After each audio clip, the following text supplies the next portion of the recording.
Hello and welcome to Joy and Jazz Review. Hi, where we review the books that we're reading once a week so that you guys know if the books are worth it. Well, by our opinion. Most of the time they are. Yeah. Most of the time. Most books are good. I'm just saying. But this is our YouTube debut. Yes. So. And you guys, please excuse us because, man, we're trying to get it together. We are a little ahead of the curve. I'm like, let's jump into it. She's just really excited about this book. I love meat and potatoes. Yes. Okay. Yes. So next we have... this book marks the flagship of this month's reading block. And this month we're actually doing spooky because, guys, it's October. Our favorite month ever. Love October. Love October. We are spooky all year round, but October we get to be extra spooky. So this month we're doing paranormal type books. So this book that we're reading is actually, go ahead, you can do it now. Okay. Now you can do it. Now is Whispers at Dusk by Heather Graham. It's part of the Blackbird Trilogy. This Yes. Book one. Book one. It's so cute and little. It's actually normal paperback size, but we don't usually read normal paperback size. You're like, I would say it's pretty average. So this book, I love Heather Graham because she does really well with mixing paranormal with the procedural law enforcement, ethics of a situation. She doesn't really write standalone books. Jasmine and I were just talking about the fact that there's really not one. Not many at all. No. And you know better than I do because this is the first Heather Graham book that I've read. And I read the second book in the trilogy. Yeah, which we'll talk about next week, so don't get excited. Don't get all hyped. Stay down. But yeah, it is really good. I like the way they mesh. Yeah, they fit together well. Yeah, Mom had to remind me that it is paranormal fiction because there's ghosts, and I was like, oh yeah. Yeah. So at the end of this month, because this is just a trilogy, and there are 4 beautiful weeks in October. Beautiful weeks. We actually have to choose a standalone book to read. So if you guys got any suggestions, go ahead and leave a comment down at the bottom and like and subscribe so that we can get our content out in the algorithm, which is kind of cool. So yeah, the booktube. Yeah, booktube. We spread around booktube. Yeah. Well, this channel is not only going to be for books. If we see something, if we go to the movies and we want to do a review for a movie, or if we go to, anywhere, anything that we decide that is really cool and we want to go ahead and review it for you guys, we're going to do that. So it's not just books, so don't get bored, all right? We're just semi-nerds. Big nerds.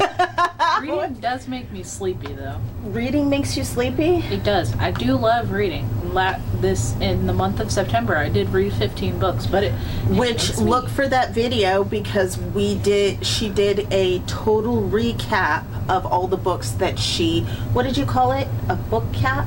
Or it's a reading wrap up. A reading wrap up of all the books that she read in this last month of September. So I'll send that out here pretty soon, but I've got to get the knack of, editing. Which we'll get into after we shoot this video. So I also did a 24-hour readathon video. Yes. And that'll be up probably in a week, and I'm thinking that the reading wrap up will be up in 2 weeks because it does mention the second book in the series, and I don't want to give any spoilers until after we're done reviewing. So we're working on it. So let's get down to the meat and potatoes, as Jasmine would say. Yay. So, Jasmine, what kind of story do you feel this was? Kind of short. A short story. So the kind of story it was it was a paranormal romance book. And yes, it Where was the... Okay, so... Oh, take me! There was no, like... And that's another thing that I like about Heather Graham is it's not super smutty. Oh. She leaves it all to the imagination. Like, she says things like, as their bodies connected, and then your imagination goes there. But she doesn't, like, get into, like... Me just imagining them just standing together and just being like, this is it. Yeah.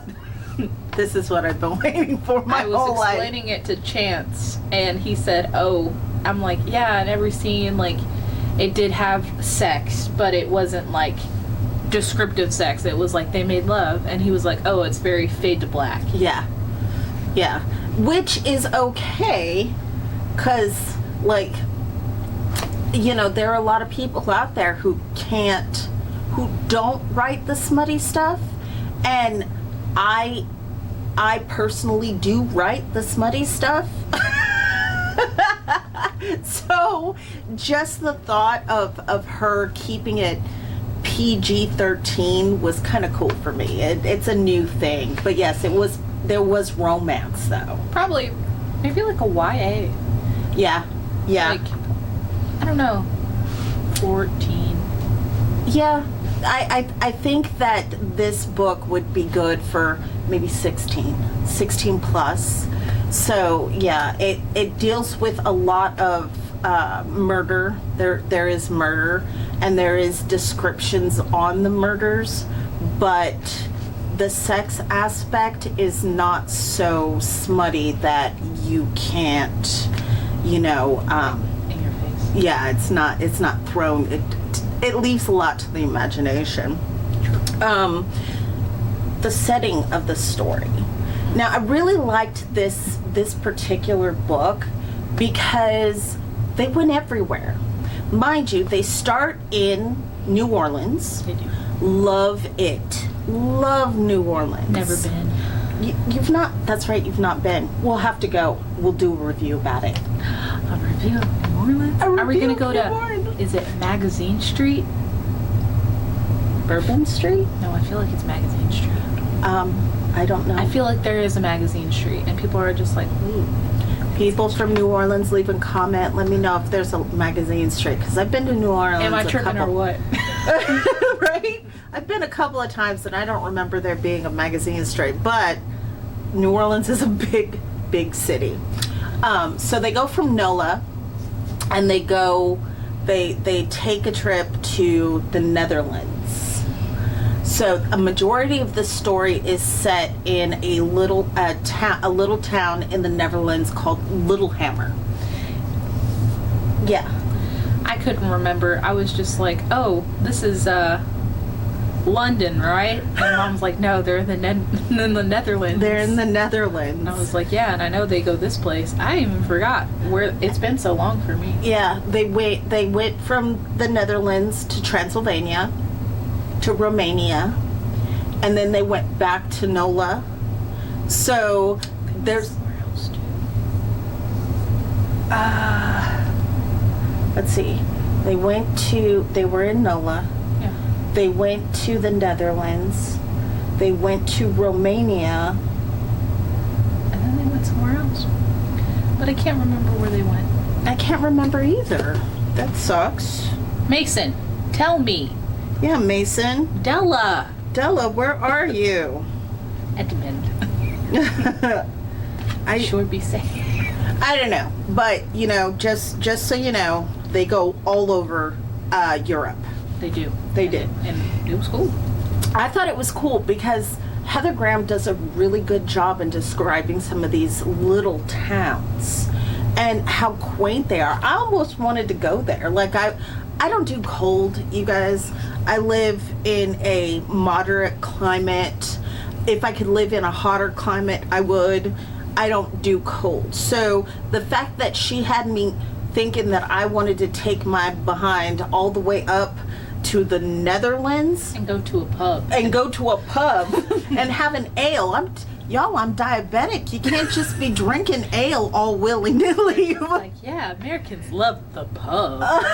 They're like, oh, you're American. You love bars? And they're like, no, we like the pubs. We like the pubs. I feel like pubs are different.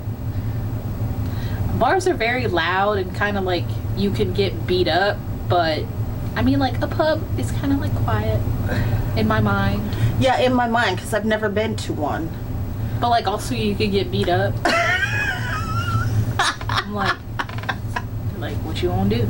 Yeah, you don't know yet. Yeah, I mean, it's kind of iffy. But it had me wanting to go to these places just so that I could feel the quaintness of these smaller towns. And then she does really well with, like, the history of, like, in this book she's really big on Viking lore, Viking history. Right. And so she does really well on the fact that here in the United States we have old things, but in Europe old things for them are like 1700s. Well, before that, they said old for us is like the 1800s, but old for them is like 1400s. Right, exactly. And it struck me like, I'm like, yeah, the 1800s was so long ago. What do you mean? But what do you mean you saved a building from the 1400s? And then, but I guess that's just American culture. Like, they're just like, we're like, you know what? We're going to put something else there. Just knock it down. I like how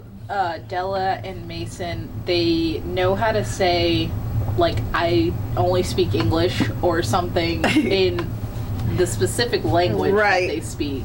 Right.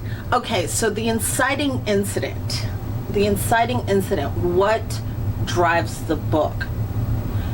The inciting incident was a string of serial murders. So these murders, they thought started in West Virginia, which y'all in West Virginia, y'all get the shit stick all the time, and I'm so sorry. But like, it seems like the mountains of West Virginia, like that's like that and Florida, that's where serial killers start. Like, just those two places. Like, I feel like West Virginia's got a bad rap. Well, yeah. I mean, are you talking about when it starts in the prologue? No. That's Della. She's in Florida. I like that because she's when she has the car trouble and the guy pulls out in front of her and they're like, oh, this is either a small man or a woman. Yeah. And then he's described as a 5'8", 160-pound man. Yeah, and guys. I was like, oh, Chance. But yeah, so I feel like West Virginia gets a bad rap, so does Florida. So, but then the killings move on to London, France, Netherlands, And wherever else they go. and Louisiana. Yeah. Somewhere else.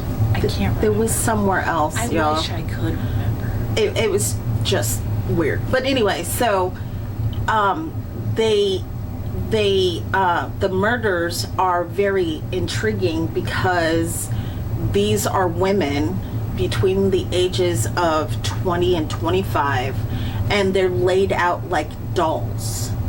And drained of blood. With puncture marks on their necks. Right.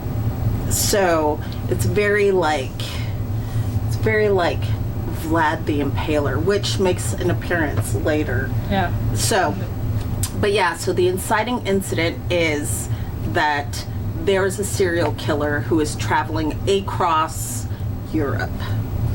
So the next thing is the main characters. I think it was London because London is in England, baby.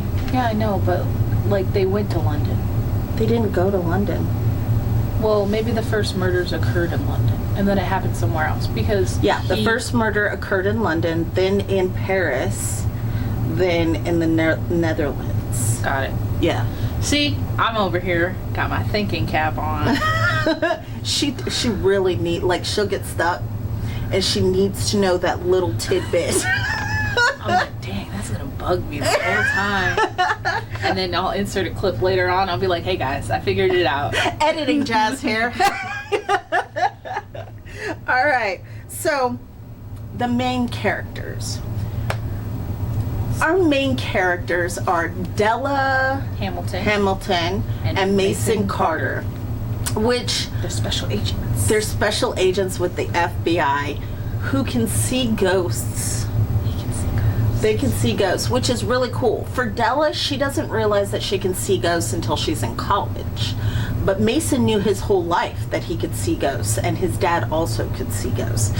And they describe it as 1% of 1% of the population. So only a small smidge of people can see ghosts, and even the ghosts know that it's a very, very small smidge of the population who can see them. They're just like, oh, you can see me? So then when you meet the first ghost, or the ghost that, I think that Gideon. Every book will have like a main ghost that helps them through whatever they're going through. Gideon actually shows up in the Hemingway, there's a set of her books that is based out of the Florida Keys. And he is a really big proponent in those books. And Gideon he's hilarious because everybody's like, hey, can you go find this ghost? And Gideon's like, I don't know all the ghosts. Nobody knows all the ghosts. Do you know all the people in the world? What, you think we just hang around and we're just like, yeah, do. Like, he's hilarious. But yeah, Gideon. Get it together. Right. Gideon is a ghost. So you've got Mason Carter and you've got Della Hamilton. But then, do the characters feel real? So my thing is like, yes, but no. Yeah. You were saying that you like the way that Mason is written, in the way that he's not all macho, like, right, you're a woman, you can't handle this, right, let me do it. Right. And I like that Della is willing to make the hard choices, but I'm not so sure in real life they would come across. And I mean, like, Mason didn't want to be there anyway because he had already lost a partner. Right. Mason suffers from partner loss, and he didn't want a new partner, so he had been a loner for a year already. So I don't know that the characters feel the main characters feel totally real to me. Like, I guess I could see it in my imagination, but in real life I don't think it transfers. Yeah. What do you think? I don't think so, no. No? It just... I mean, it's fun to think about them like that, but at the same time you're just like, You know what I mean? Like, they wouldn't mesh. The character, I guess, that I related to more would have been Della. Not because she's a female, but because I am naturally a risk taker. So, her character came across like I could see myself putting myself in the situations that she put herself in. And being just as cocky as she was during the whole situation. That's my personality. What do you think? I related, I think, to Francois. We haven't got to him yet. Yeah. He's a minor character. Me. In the story of your life, I am but a minor character. You are definitely not a minor character. I just relate to him because he be getting stuff done. Yeah, he does. He's just like, I'm already on it. Yeah. And I'm just like, yeah, me. Don't even... Like I did that 10 minutes ago. It's already done. Yeah. Like, I didn't need you to do it. I did it. Yeah, exactly. So, the minor characters. So, of course, you have Francois Lacroix. Bisset. Is it Bisset or Bisset? In the audio, they say Bisset. Okay. And then you have Jean, and I don't know how to say his last name. Or Jean. It's Jean. There's Francois. There's a character list in the book. There is. Thank you, Heather Graham, if you're watching, for the character list in the front of the book. Yes, yes, we love it. We love it. Okay, so we have Jean Lapierre. Jean Lapierre is a French detective. Then you have Edmund Taylor. He is part of Scotland Yard. He's a detective out of Scotland Yard. And you love him. I do love him. I really do. These are the minor characters, by the way. I like Edmund because he's very raw. Like, I feel like English people don't have time for the niceties. Like, they just tell you like it is, and you're just like, oh, rude. He's like, we have to go here right now. And he's like, but what about? And he's just like, come on. Yes. Then you've got John Willem. John Willem is the detective out of the Netherlands, and he is very he's very glad for the help that he's getting from the U.S., from the FBI itself. Then you have Francois Bisset, or Bisset.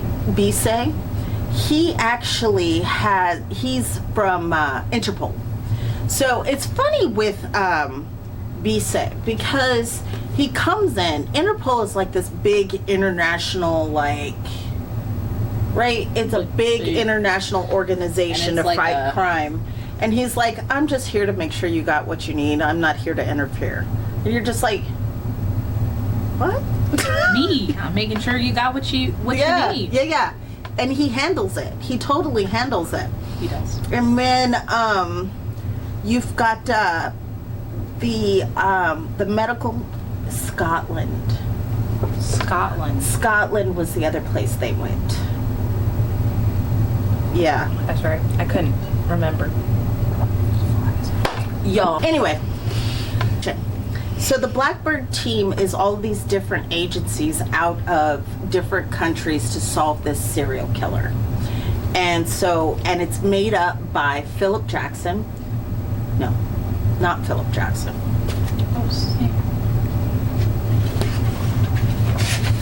No, that was the guy that you were talking about. He changed Adam Harrington.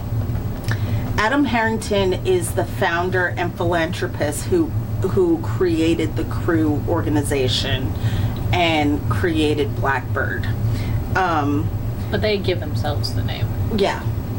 No, he says Project Blackbird, and they just go with it. Mm-hmm. But I'm unsure if like he knows about all of them. Like he knows that Mason and Della have the gift to see ghosts. Right.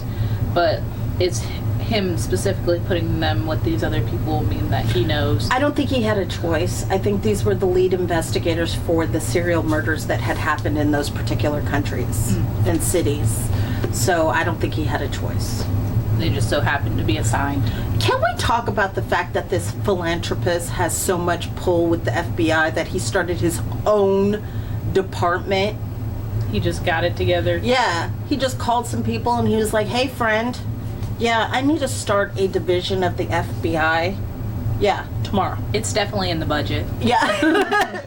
I'll pay for everything. Like, to the point where he's got like this private jet with bedrooms in it, and they can just hop over the pond back and forth. He pays for the gas. He's Elon Musk, but with a heart, y'all. LOL. Not disparaging on Elon Musk, but Adam did lose his son, and so when he saw his son's ghost, he decided he needed to do this so that he could find multiple killers, and they have a very high closing rate apparently. So those were the minor characters. So the villain. So I have issues with the villain. It's not a very good villain. He's just not a very good villain. His name is Dante. His last name is Dante. And, let's see, his first name... I was like, what was his first name again? Dude, I don't know, because he's not in the character list. He's not... Wait. He's just the vampire / the master. Yeah, that's it. Credit. Well, I guess that's good, because you wouldn't be able to tell, like, who it is. Right, that's true. Okay, so the master vampire. Mind you, these bodies have been drained of blood and laid out like Disney princesses. Right. No offense to Disney, y'all. But sleeping beauties, they called them.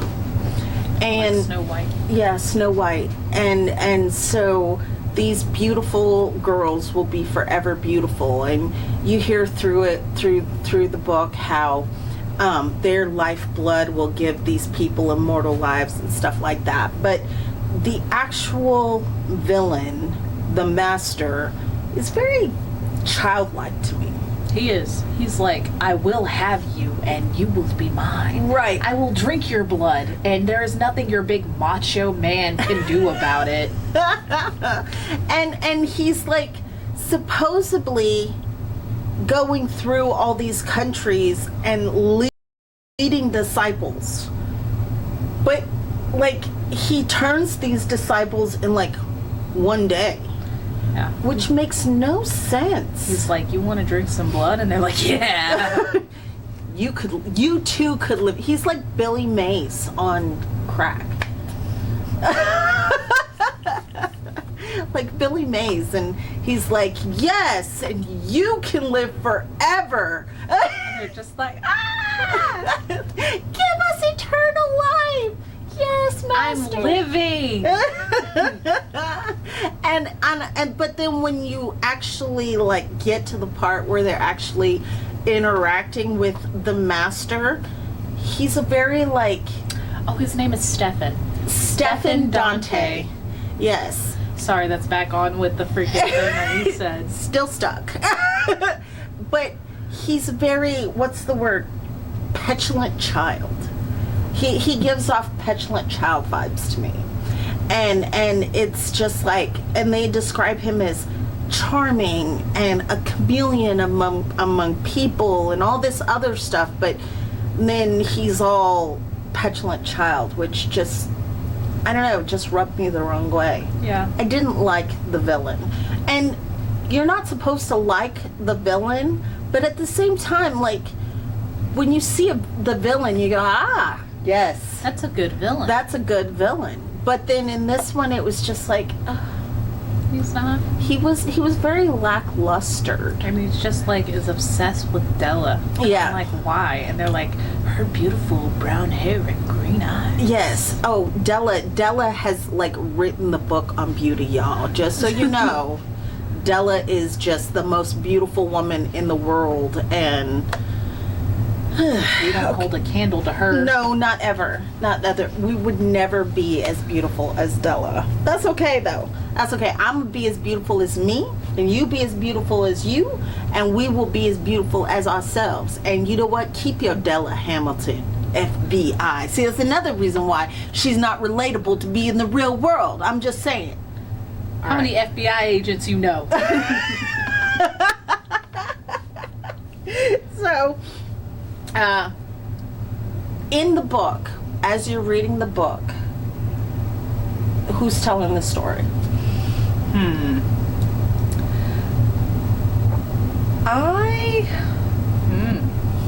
It kind of switches between the two. Between it being Mason or Della? Mm-hmm. Because it's from his point of view and her point of view. Right. Or both of them at the same time. Right. So it's back and forth between that. And I actually like that technique in writing wise, because like when I read the book Twilight, you know, I always wanted to know what Edward was thinking, or what Jake was thinking. I wanted to know where their minds were in the whole story. And so I like when an author takes and alternates back and forth between their main characters so that we know what everybody's feeling at one time. Yeah, I definitely like dual POV. It's my favorite. Yeah. I'm like, yeah, he's like, she's beautiful, and he's like, she's so... He's like... He calls beautiful. he calls her alluring and beautiful, and she's like, basically he's a hunk of a man, a specimen to behold. Like, he's 6'4" with dark brown hair and eyes so blue they could be black. When? Yeah, it's like he's gotta be 4 inches above 6 foot, and I'm like, so he's 6'4"? No way. Have you guys ever met anybody with eyes so blue they could be black? Not I. Like, you see blue eyes. Blue eyes are blue eyes. Blue eyes are blue eyes. Like, I've never seen eyes that were so blue they could be black. Probably why they mesh, because he's got blue eyes and she's got green eyes. And they're just like, oh my god, we've got eyes that aren't whatever. Normal? So common. Yeah. It's kind of gross, y'all. But anyway, that's neither here or there. It's an abnormality. Anyway. Try looking at the freaking sun. Yeah. Yeah. We're getting catty now. Just petty. These are our opinions, so don't come after us too bad. All right. So, how do we feel about what's happening in the book? Or what has happened? Yeah. How did it make me feel after I was done reading it? Yeah. I don't know. I did enjoy the book, but it was lackluster. Yeah. I mean, like, it was very fast. That's why I said that the story Was short. Was short. It feels like, even after reading the second book, that she probably could have put all 3 of them into one book. But you can make more money if you split it up. I get it. It could have been one story, because the second book is like directly like right after it. But the book made me feel like rules are made to be broken, because here's the thing. We all know that in the whole of law enforcement, you're not supposed to sleep with your partner. But because they're in this special section of the FBI, they don't have to follow protocol, which is just disgusting to me. Like, it's like Chance getting the talk. Yeah. Don't sleep with your coworkers. He's like, I didn't plan on it. And they're like, well, you're a very attractive man. And he's like, yes, but have you met my wife? She's crazy. But yeah, so you have... It was very lackluster. Like, I loved the book as good. I was reading it, but now that I think back on it, other than the history portions and the architecture that she talks about, and you know, the portions of it where it's just very like old and quaint and stuff like that, I really don't have a connection to anybody. Maybe also the villain is childish. Yeah. Because, you know, he was wearing all these prosthetics. Yeah. Always trying to be somebody else, so he never got to really figure out himself who he was. Right. That's deep. That's me. Me and me saying. Yeah. So, the next question is, how do the characters struggle as a result of their desire? Well, I think first we need to determine what their desires were, because there was more than one desire. Right. Because they desired each other, right? But they also desired to catch this murderer without losing one another. Right. So there was a lot going on in that aspect. You have the way they struggle. Well, poor Mason. Like we said, Mason lost his partner, and he feels a deep regret on how much he wanted to murder the man who killed his partner. Like, he didn't just want him to go to jail. And he didn't just want to shoot him and get it over with. He wanted him to suffer. He wanted him to suffer, and he wanted to be the one at the hands of this suffering, right?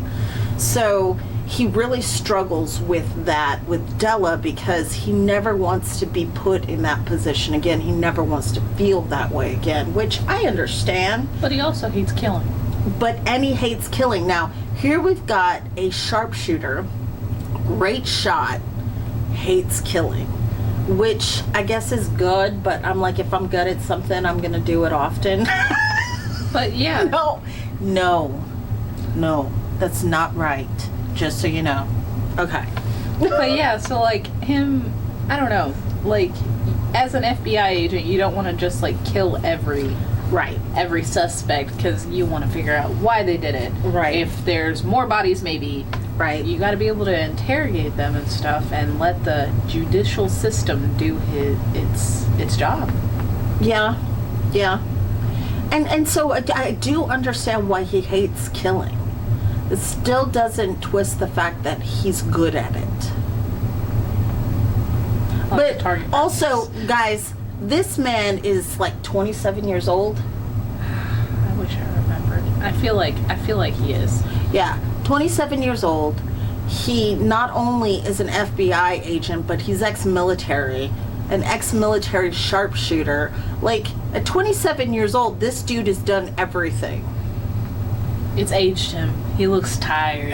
In my mind, he's just like, guess we gotta go find the suspect. Della, the ghost is over there. Go talk to him. And she's like, Mason, I'm going to be the bait. And he's like, oh. Again. It's true. It's true. He struggles in his mind, and yeah. Her, on the other hand, her desire to prove herself to Mason and to prove, like, to catch the murderer is, like,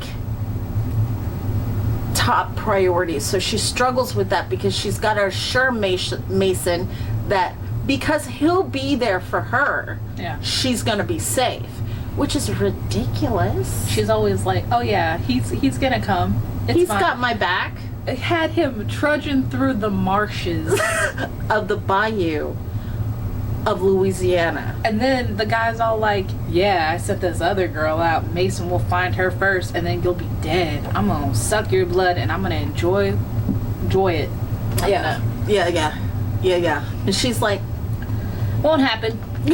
He'll save me first. You don't know Mason. And he's like, what did he say? Special agent, like, dark and brooding? That's what he describes him as.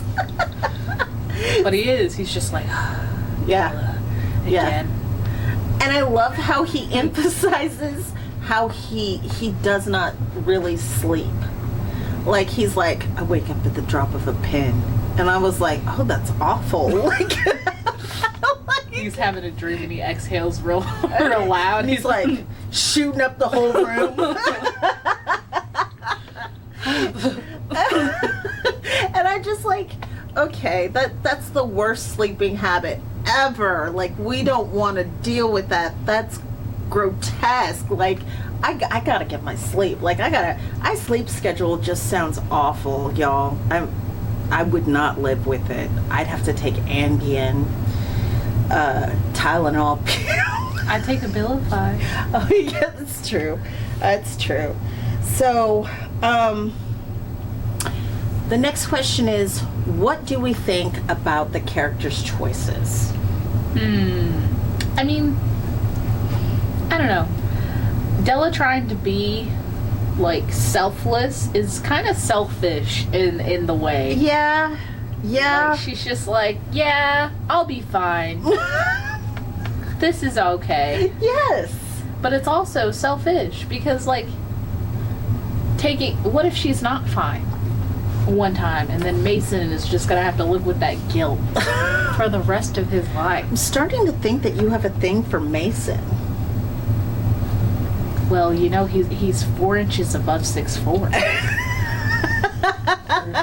4 inches above 6'4". I don't know. I think that the choices that they made were the easy choices. Like, they had a whole police department of officers in the bayou close to where this guy was. With a map and everything, right? Yeah. So because they didn't want to look for him, they made Della bait, so then he takes Della so that they can find him easier. Yeah, but then he takes her to somewhere that's not on the map. Right. And he's like, you don't But think they I would still, think of that? but they were right there. Yeah, I don't know. You see what I'm saying? They were close by. It doesn't make sense. It doesn't make sense. And I feel like it was just too easy. Like, it was the lazy way. But then at the same time, it's the bayou, so you've got crocodiles, you've got snakes, you've got bugs. Lots of bugs. Lots of bugs. So at the same time, maybe it was the faster way, but I just don't like the fact that Della is always like, I'll just be the bait. I'll be the bait. She did it in the Netherlands too. Yeah. You know, she did it in the beginning when she met Mason. She's always the bait. She's got her little baby brownie. Yes. She's got a gun. It's a baby brownie. I feel like she's Daphne from the Scooby-Doo gang. She's like, trapped again. Oh. Okay. So now we're down to the end. What would we rate this book and why? I said 4, but now I'm thinking lower. Really? Now that we've talked it through? I feel bad. This is the first Heather Graham book that I've read, but I don't know. Because I like the second book better. Yeah. But this is thinking that this is in the thinking that we haven't read the second book. I know, but I read the second book and it was better. I'm going to need you to close that off. Oh, okay. Close that off. door. Okay, close that door. We only read the first book. Okay. Okay. 3 stars. Shit. Which means that, yes, I would recommend it. It was good. But I don't know if I'll read it again. 3 stars? 3 stars. Not 3.5? No. Dang. Sorry, Heather. Sorry, Heather. I actually will give you 4 stars for this book. Wait, I'll bump it up to 3.5 for the character list at the beginning of the book. I'm gonna give her 4 stars. That's what I initially said. Yeah. And now I'm thinking about it, and I'm just like, I'm giving it 4 stars. The reason why it doesn't get higher than 4 stars is because, again, I didn't like the villain. I didn't like the villain at all. I feel like the villain was, again, petulant. I didn't like how childish he was, and, you know, he struck me as the villain from The Incredibles. oh yeah, you had mentioned that. Yeah, Incredible. The kid who didn't have any superpowers, and then he invented everything through money. Yeah, that's what he strikes me as. He strikes me as the villain from The Incredibles, and it's very kiddish, and I did not like it. It just didn't transfer to real life for me. I don't know. The story just wasn't very for me. Well, you know, vampires. Not vampires though. Yeah, but I People. mean, they were people. It'd be cool if they were vampires. That's true. There was a huge emphasis on how monsters are people. Like, they were focused on a vampire killer, but monsters are people. Well, I wish they had like a supernatural aspect. Right. And then brought actual vampires. I mean, Gideon saved the day, though. He did. He was good. He moved the chair. Yeah. And then Gideon the ghost. good on Good you. on you. So, that was our review of Heather Graham's Whispers at Dusk, the first book of the Blackbird trilogy. Man, Yeah, the first book of the Blackbird trilogy. We do have some information for you guys. Some notice. So, if you want to get in contact with us, we are contactable.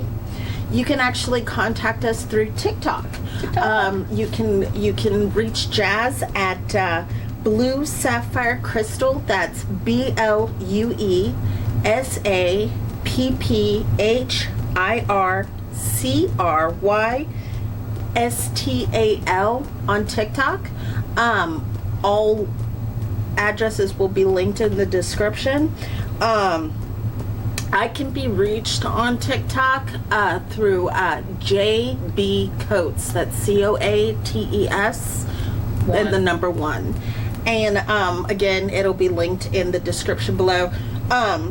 Also, if you guys want to see what I've been doing, I'm actually the author of the Obsidian Guardian series. This is my 4th book out of the series called Fortitude. I will link the information to get those books down in the descriptions as well. The Dropbox. In the Dropbox. We're going to get it all together. If you guys liked what you saw today, go ahead and leave us a thumbs up, subscribe. Also, you guys, if you guys think that we can do anything better, please, some constructive criticism is well received. But be nice or else. Because everybody says that I'm bossy. So. She is bossy, y'all. She is bossy. She's bossy. But she's not bossy. Wait till we turn this camera